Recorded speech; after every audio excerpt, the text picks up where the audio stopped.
Isaías 45, na verdade, a partir do verso de número 9. Lemos assim a palavra do Senhor. Ai daquele que contende com o seu Criador, e não passa de um caco de barro entre outros cacos. Acaso dirá o barro ao que lhe dá forma: que fazes? Ou a tua obra não tem alça. Ai daquele que diz ao pai: por que geras? E à mulher: por que dás à luz? Assim diz o Senhor, o Santo de Israel, aquele que o formou. Quereis acaso saber as coisas futuras? Quereis dar ordem acerca de meus filhos e acerca das obras de minhas mãos? Eu fiz a terra e criei nela o homem. As minhas mãos estenderam os céus e todos os seus exércitos, dei as minhas ordens. Eu, na minha justiça, suscitei a Ciro, e todos os seus caminhos endireitarei. Ele edificará a minha cidade e libertará os meus exilados, não por preço, nem por presentes, diz o Senhor dos exércitos. Amém? Vamos ficar de pé? Vamos orar mais uma vez? Você vai orar pedindo que Deus fale nesse momento. O texto foi lido, agora ele vai ser explicado, e a mensagem precisa chegar ao coração, não só de vocês que estão aqui, daqueles que nos acompanham à distância, mas de todos aqueles que de repente vão ver essa mensagem em outro momento. Orem, peça que o Senhor fale com vocês.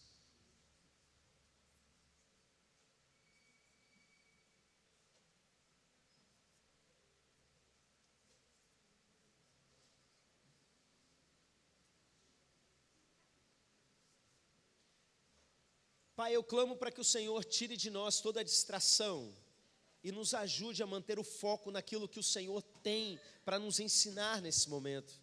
Esse é um momento muito precioso, meu Pai, e não pode passar com banalidade, mas que ninguém passe ileso a esse momento da palavra. Que o Senhor fale com cada um de nós, meu Deus, com todos esses que estão assistindo pela internet, e com aqueles que vão ainda ouvir essa mensagem, em nome de Jesus, amém, amém. Podem se assentar, meus irmãos.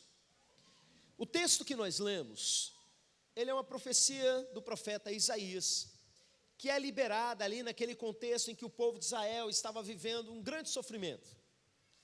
Eles estavam passando por um momento de exílio, e havia muito desespero no coração do povo, e as profecias muitas vezes vinham aumentando o desespero, não é? Apresentando um pouco do juízo de Deus, e apresentando um pouco daquilo que Deus iria fazer, e profecias às vezes para séculos no futuro, de coisas maravilhosas que o Senhor ainda iria fazer.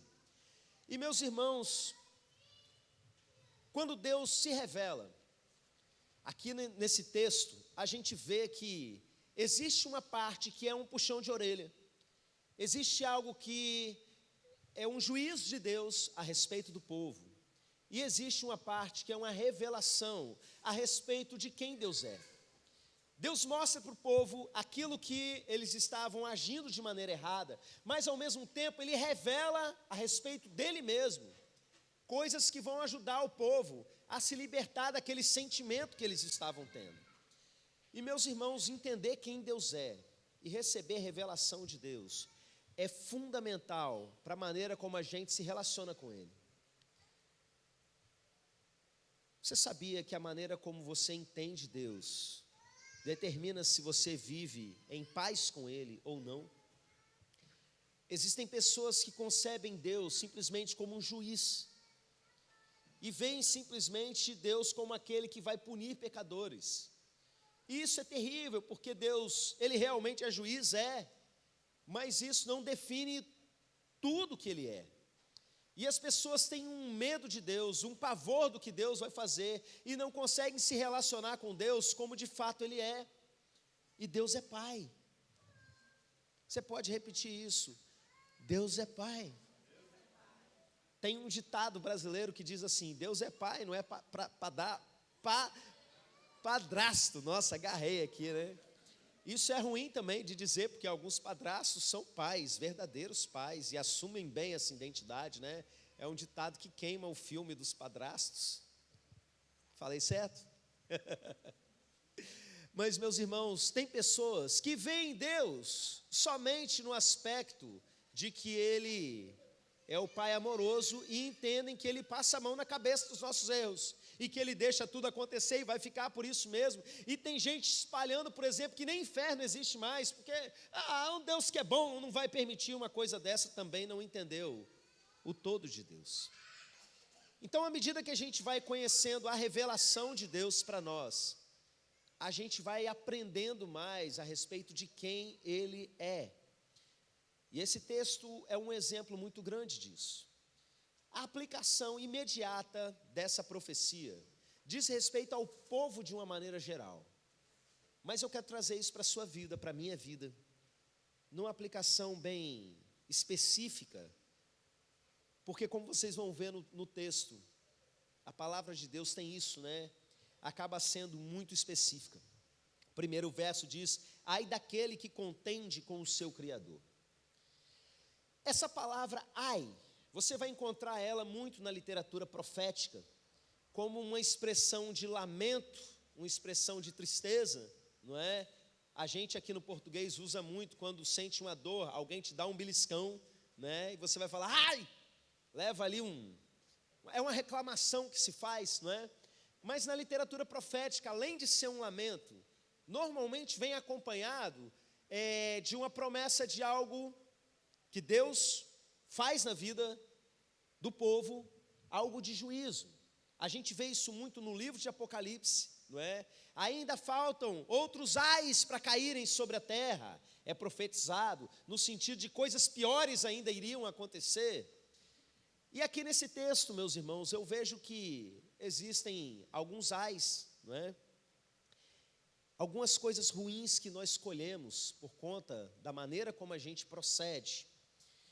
E eu entendo que, necessariamente, o próprio fato da gente se comportar com esse sentimento que a gente vai ver, já é uma dor na vida da gente, já é um ai, já é um castigo, não no sentido de que Deus precisa ainda derramar outra coisa, mas que a gente já está colhendo. E o primeiro ai que a gente vê aqui é o ai daquele que contende com o seu Criador. E essa palavra contende, algumas versões aí, algumas traduções da Bíblia vão falar que demanda, que discute com o seu Criador. E eu quero que você entenda bem o significado disso. Isso não quer dizer que você não possa questionar a Deus. Isso não quer dizer que você não possa falar para Ele que está doendo. Tem alguns crentes que podem estar passando pela pior situação possível e você pergunta para ele se está tudo bem, e ele vai dar um sorriso. Amém, em Cristo estamos todos bem. A lágrima escorrendo aqui no cantinho do olho. Não, meus irmãos, isso é ser mentiroso. Isso é se afastar da cura de Deus. O livro de Salmos, por exemplo, vai mostrar fartamente para a gente que nós temos direito de dizer que está doendo, tanto por dentro quanto na nossa carne. A gente não tem que ser hipócrita e fingir que não está sofrendo. A gente reclama muitas vezes sim, quando a gente sente dor. O contexto aqui, meus irmãos, e a palavra no original, no hebraico, para vocês terem uma ideia, é a palavra que era usada para processo. Imagina alguém ficar com tanta raiva de Deus que, se pudesse, processava ele. Aquele que contende contra Deus. E contende como? E não passa de um caco de barro entre outros cacos. Acaso dirá o barro ao que lhe dá forma: que fazes? Ou a tua obra não tem alça? É engraçado isso, não é? Uma personificação. Aquele que te dá forma. Quem formou o ser humano do pó da terra, como um oleiro realmente forma, não é? Um vaso, a partir do barro. Foi o próprio Senhor que juntou o barro, como o oleiro faz, e formou o ser humano. Mas isso não diz respeito simplesmente à humanidade, mas a cada um de nós. Aqui não tem nenhum clone, ninguém gerado em laboratório. Todos vocês foram gerados dentro da barriga de uma mulher. E o Salmo 139 diz que ali o Senhor nos formou dentro da barriga da nossa mãe. E aí, Deus fala através de Isaías: acaso dirá esse caco de barro para o oleiro: o que você está fazendo? Ou, está faltando uma alça aqui? Por acaso eu não tenho alça? Talvez algumas traduções digam mão, a palavra hebraica é mão mesmo, não é? Mas o sentido é de uma alça no vaso de barro. Você já se sentiu assim alguma vez? De repente revoltado com Deus, como se Deus de repente não soubesse o que Ele está fazendo? Tem coisa que racionalmente é difícil da gente conceber, mas aqui dentro a gente briga. E a gente briga com Deus, com um monte de coisa errada que a gente vê acontecendo na nossa vida e no mundo. E há uma indignação, e eu percebo que muitas vezes a gente não está bem com Deus, essa é a verdade. Por quê? Por revolta de tanta coisa ruim que a gente vê ao nosso redor. Às vezes é algo relacionado à sua vida individual, ou da maneira como você foi feito, da maneira como você foi formado. Indignado porque Deus fez um vaso que não é como aquele outro vaso ali que tem uma alça. Isso fala para a gente de por que nós fomos feitos. Um vaso com uma alça significa que ele tem uma função de ser carregado. Um vaso sem uma alça significa que ele tem uma função de receber algo.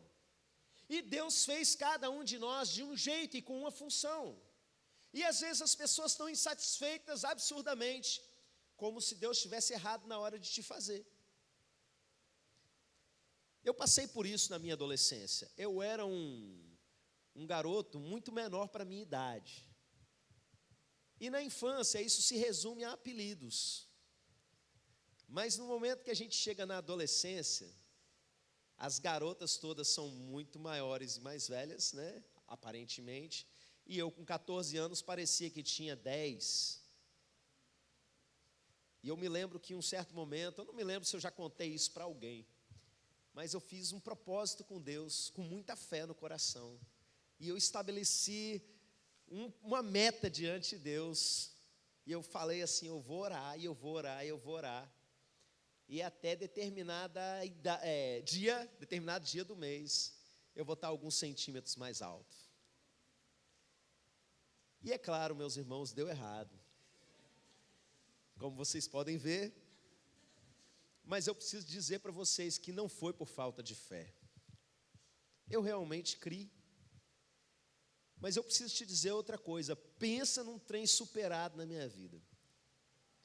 Pensa numa coisa assim que eu olho para trás, eu dou risada, igual vocês, sabe? Porque chegou um momento da minha caminhada com Deus que eu tive uma convicção tão grande. Ele me fez desse jeito porque Ele quis. Eu me lembro da minha mãe alfabetizando criança lá no norte do Brasil e lidando ali com a situação de racismo, sabe? De uma criança chamando a outra de uma porção de coisa porque a pele da outra criança era uma pele negra. E minha mãe falando assim: você gostaria que chegassem aqui para o seu desenho e falasse que o seu desenho é feio, que ele é horroroso e não sei o quê? Que isso, tia? De jeito nenhum. Pois é, Papai do Céu fez ela.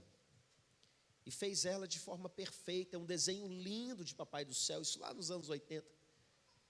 E a criança foi ficando ali, tristinha, porque estava ofendendo o Papai do Céu. Às vezes é você que está ofendendo o Papai do Céu, falando de você mesmo. Irmãos, eu olho para trás, como eu disse, eu dou risada. Ser baixinho não me impediu de conquistar nada que eu conquistei nessa vida.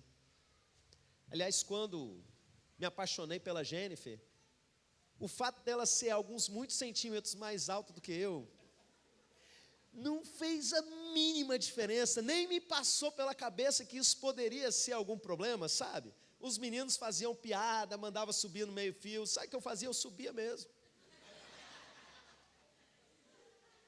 Eu não vou dizer para Deus: eu um caco de barro, o Senhor errou quando me fez desse jeito, com esse nariz, com esse cabelo, com essa altura, usando óculos. Olha só. Então, ai daquele que contende com o seu Criador. Olha para como Ele te fez, entenda isso. Ele formou você. E aí, tem um outro ai, que diz assim: ai daquele que diz ao pai, por que geras, e à mulher, por que dás à luz. Uma outra versão, né, vai dizer assim: ai daquele que diz ao pai, por que gerou, e à mulher, por que deu à luz. E eu senti algo forte aqui quando eu estava meditando nesse texto, a respeito de pessoas que não é simplesmente uma insatisfação com o que elas são, mas do estado que elas estão. Como foi que elas vieram parar nessa situação, na família que vieram parar, a ponto de questionar mesmo, sabe, virar para o pai e para a mãe e falar assim: eu não pedi para nascer. E você sabe que coisa interessante? Eu gosto quando o Espírito Santo faz isso para testificar. Segunda oração do culto, irmã Natália estava ministrando louvor, e do nada, ministrando a oração, né? E do nada, ela virou e falou algo mais ou menos assim, não sei se vocês repararam: pai, se tem alguém aqui que de repente está reclamando porque nasceu. Aí o meu coração na hora: eita, lá vem. Tem alguém aqui nessa noite, exatamente com esse problema, questionando a Deus: por que eu existo? Por que eu nasci? É uma situação de insatisfação, de falta de contentamento com a própria existência. Às vezes se volta contra o próprio pai, mas em segunda instância é com relação ao próprio Deus. Por que Deus me botou aqui para sofrer? Por que Deus me botou aqui nessa família, desse jeito, nessas condições? Por que eu fui nascer?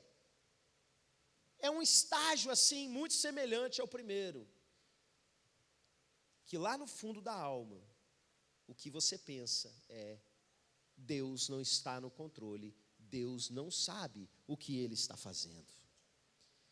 E aí o texto segue: assim diz o Senhor, o Santo de Israel, aquele que o formou. Quem é que formou? Você? O Santo de Israel. Quereis acaso saber as coisas futuras? Quereis dar ordem acerca de meus filhos e acerca da obra das minhas mãos? E agora, o nosso Deus, o Santo de Israel, ele começa a falar para você que está preocupado demais com o futuro.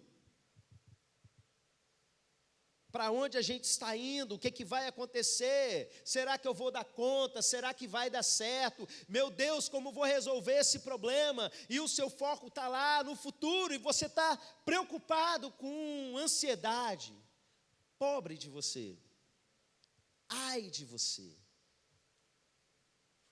Queridos, existem muitos textos na Bíblia que mostram que, na verdade, quando a gente está preocupado demais com o dia de amanhã, o nosso problema é fé. Existe uma frase do pastor Luciano Subirá, não é dele, ele aprendeu com outro pastor, mas eu aprendi com ele, então uso aí a referência, nota de rodapé, Apude Luciano Subirá, né, que ele fala assim: Deus não responde à necessidade, Ele responde à fé. Isso é muito forte, meus irmãos, porque as pessoas ficam vendo assim: olha, Deus não está vendo sofrimento no mundo, tem uma família ali passando necessidade, tem uma família ali passando fome, Deus não está fazendo nada com relação a isso. Mas Deus não responde à necessidade, Ele responde à fé. Porque uma família que vai lá e conhece a Jesus, e a partir desse momento começa a caminhar com Ele, vai aprimorando a sua fé, e o que faz? Começa a viver milagre. E não vive mais preocupado com o futuro. Basta cada dia o seu cuidado.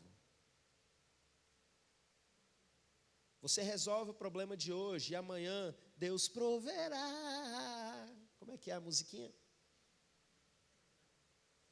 Você descansa na fé. Vou dormir, amanhã eu resolvo. Porque tem alguém que não dorme. O guarda de Israel, ele não dorme. Ele continua cuidando de você. Mas, irmãos, de fato, nem precisa de um castigo. Essa pessoa já está vivendo os próprios ais. Tem aqueles insatisfeitos consigo mesmo. Tem aqueles insatisfeitos com a sua condição. Tem aqueles preocupados com o futuro. E aí Deus traz a revelação que vai mudar tudo isso na sua vida. Eu fiz a terra e criei nela o homem. as minhas mãos estenderam os céus e todos os seus exércitos, dei as minhas ordens. Deixa eu explicar para vocês. O meu filho mais velho, ele tem estudado várias áreas da ciência, né? E há uns dias para trás ele estava estudando astronomia, que é a ciência que estuda o espaço, os astros. E aí a gente para ver alguns documentários a respeito da grandiosidade do universo. A gente pensa que o tamanho da Terra é mas na verdade a gente não tem noção como essa Terra é grande, meus irmãos. Como tem coisas impressionantes nessa Terra que a gente nunca viu e nem vai ver de perto. Porque é tanta coisa, que ainda que você passe a vida inteira rodando de um lado para o outro de avião, você não vai dar conta de ver tanta paisagem linda, tanta coisa, porque essa terra é gigantesca. Aí você olha para o sol, você pensa que o sol é uma bolinha do tamanho da sua mão. Se o sol, meus irmãos, é do tamanho de uma bola de futebol, a terra é do tamanho da cabeça de um alfinete, 18 metros depois. São espaços que a gente não está acostumado a mensurar. E aí você vai pensar na estrela mais próxima do nosso sistema solar. São distâncias imensas, que eu sei que se eu começar a falar aqui, meus irmãos, em anos-luz, para a maioria de nós não vai fazer o menor sentido. E a gente começa a pensar a respeito das estrelas.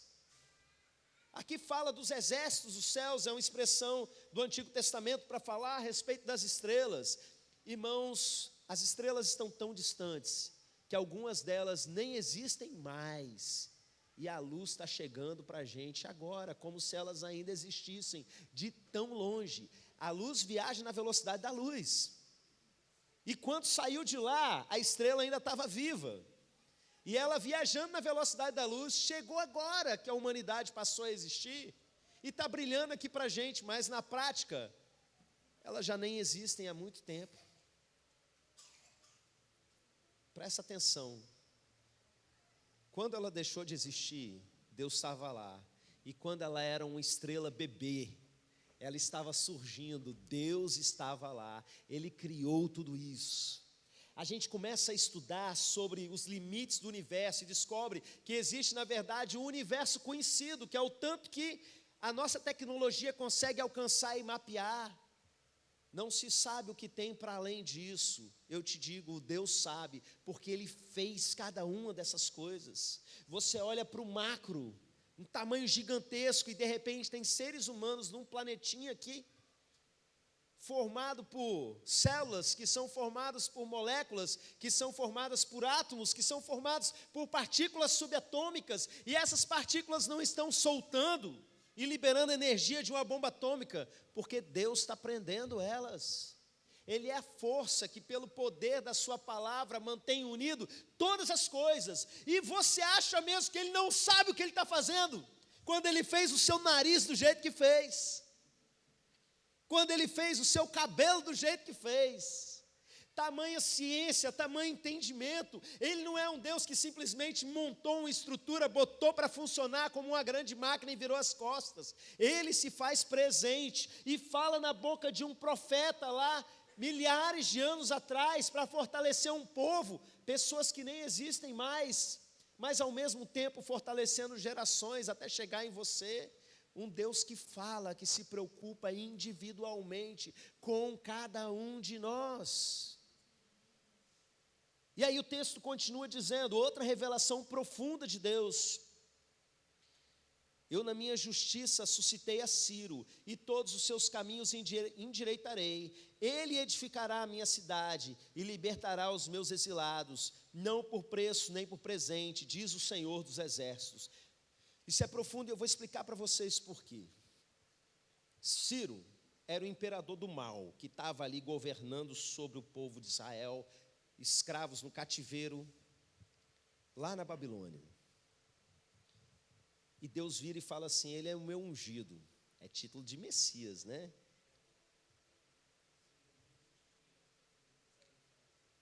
Oi? É uma profecia anterior, né? Vou contar aqui o que iria acontecer nessa profecia, né? O Ciro, que seria ainda governante da Babilônia, o que acontece a respeito dele? A mesma coisa que você... Tem alguém aqui que está sendo governado por um governante ímpio?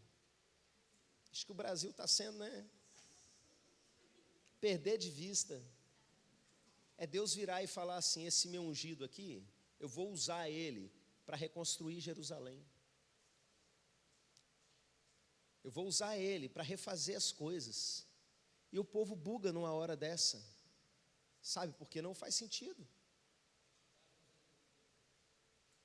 É que tem uma polêmicazinha com relação a isso, né? O pastor Zias, para quem está à distância, está falando a respeito do tempo dessa profecia de Isaías. Na teologia existe uma polêmica com relação ao tempo que ele profetizou essas coisas. Mas, enfim, alguns chamam de Deutero-Isaías, que seria uma continuidade do filho dele. De qualquer forma, ele profetizou antes de acontecer, meus irmãos. Isso aí todos eles vão concordar e vão assinar embaixo. Qual é a revelação profunda que nós temos aqui? Que embora o ser humano olhe e veja que está tudo perdido, Deus vira e fala assim: esse homem ímpio, ele vai ser usado por mim sem nem saber quem eu sou.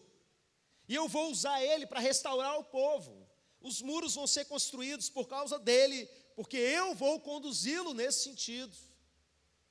Irmãos, isso está mostrando que mesmo que as coisas aos nossos olhos pareçam totalmente perdidas, mesmo que você não entenda por que você nasceu, na casa que você nasceu, na época que você nasceu, existe um Deus que é o Senhor da história. Ele governa sim.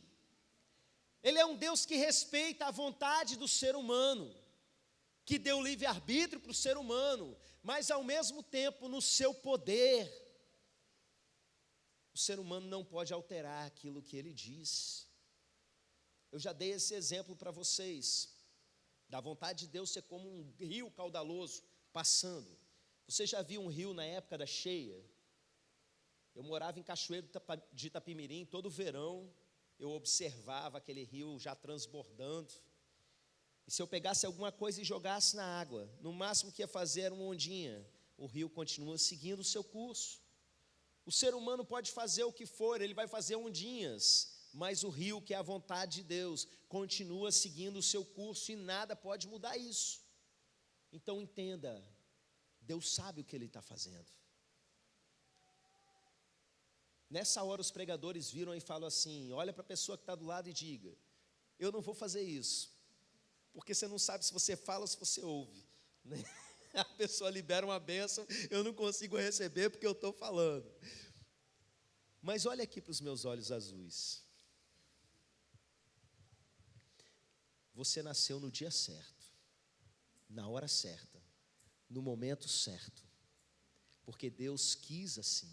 Ele formou você, Ele amou você antes da fundação do mundo, e Ele escolheu esse tempo para que você viesse à existência. E Ele fez você do jeitinho que você é. Escolheu a família para você herdar esse DNA que você herdou, com as características que você herdou. Então se alegre com essa revelação de Deus. Ele sabe o que Ele está fazendo. Ele é Deus. E Ele é Pai. E Ele te ama, e Ele quer tirar esse ai, ai, ai das suas costas, essa reclamação das suas costas, essa murmuração que está matando a sua alma. Ele quer deixar você leve. Você pode ficar de pé.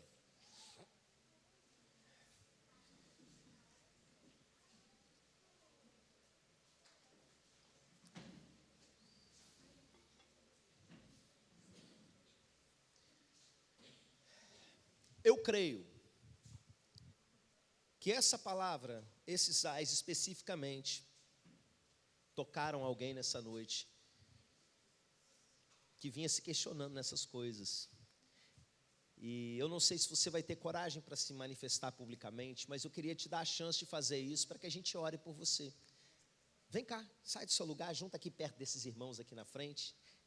Pode ser discretamente, sabe? Se você vinha carregando esses sentimentos, só vem. Eu vou orar por você. Pode vir. Mais alguém? Mais alguém está tendo dificuldade com o futuro, por exemplo? Porque essa parte do futuro, eu sei, pega muita gente. essa preocupação do meu Deus, o que vai acontecer?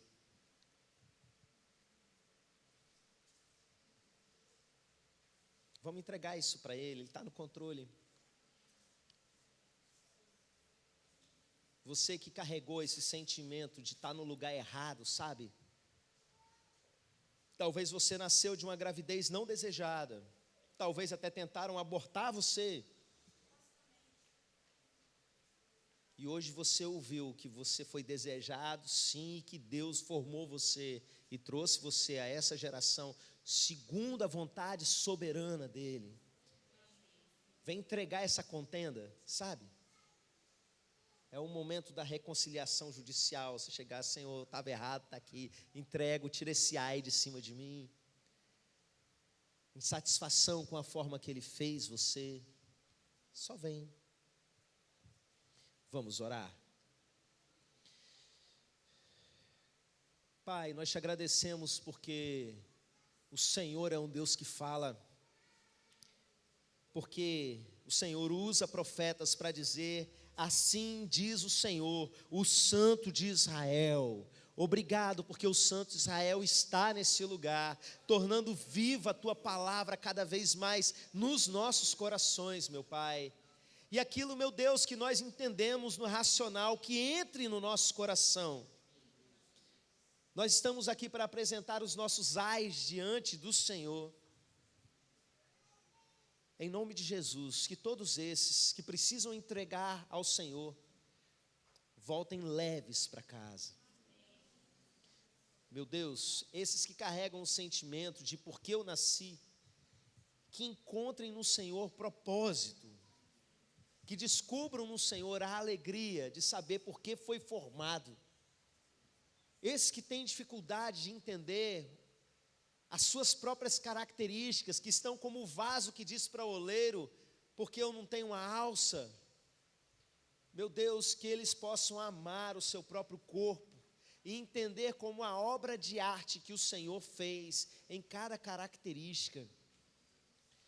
Pai, nós apresentamos diante do Senhor aqueles que têm preocupação com o futuro, com o que vai acontecer. Nós queremos diante do Senhor reconhecer que o Senhor é o dono da história, que o Senhor é o que conduz não só a história da humanidade, mas a história das nossas vidas, que nos entregamos ao Senhor. Nós nos rendemos e colocamos diante do Senhor, aos pés da cruz, toda a nossa ansiedade, toda a nossa preocupação com o futuro, que a nossa preocupação com o futuro se resuma à agenda, meu Pai, e que a gente caminhe numa fé tão certeira, meu Deus, que nenhuma preocupação venha roubar o nosso sono, ou tirar a nossa paz. Obrigado, porque o Senhor é o Deus grande, que formou todas as coisas, que formou todas as estrelas, com as suas incontáveis moléculas. E obrigado, meu Deus, porque o Senhor formou a cada um de nós, em nome de Jesus, amém, amém. Vamos aplaudir ao Senhor, glória a Deus, aleluia.